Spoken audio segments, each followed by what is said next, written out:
साथियों,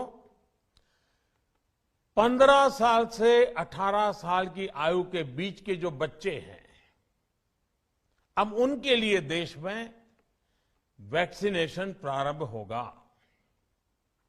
2022 में 3 जनवरी को सोमवार के दिन से इसकी शुरुआत की जाएगी।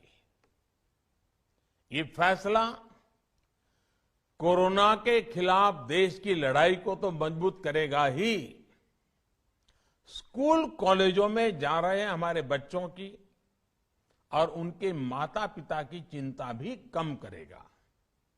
साथियों, हम सबका अनुभव है कि जो कोरोना वॉरियर्स हैं, हेल्थ केयर और फ्रंटलाइन वर्कर्स हैं, इस लड़ाई में प्रधानमंत्री नरेंद्र मोदी काल्हि 25 दिसंबर के देशक नाम संबोधन में ऐलान केलनि कि 15 साल से 18 सालक उम्र के बौआ बुच्ची सबके 3 जनवरी से वैक्सीन देल जायत।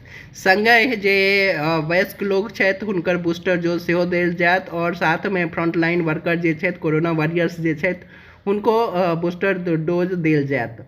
राष्ट्रक नाम अपन संदेश में ओ कहलथि जे भारत में कतेको गोटा के कोरोना से संक्रमित हेबाक सूचना भेटल अछि। हम सबसे आग्रह करै छी कि पैनिक नहीं करू, सतर्क रहू।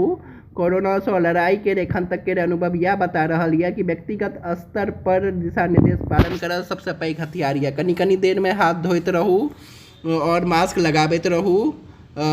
एखन तक 141 करोड़ लोग के कोरोना का वैक्सीन लगायल जा चुकल अछि। इसकी शुरुआत 2022 में 10 जनवरी सोमवार के दिन से की जाएगी। साथियों, कोरोना वैक्सीन का अब तक का ये भी अनुभव है कि जो अधिक आयु वाले हैं और पहले से ही किसी न किसी गंभीर बीमारी से पीड़ित है, उन्हें प्रिकॉशन लेना सलाह योग्य है। इसको ध्यान में रखते हुए 60 वर्ष से ऊपर की आयु के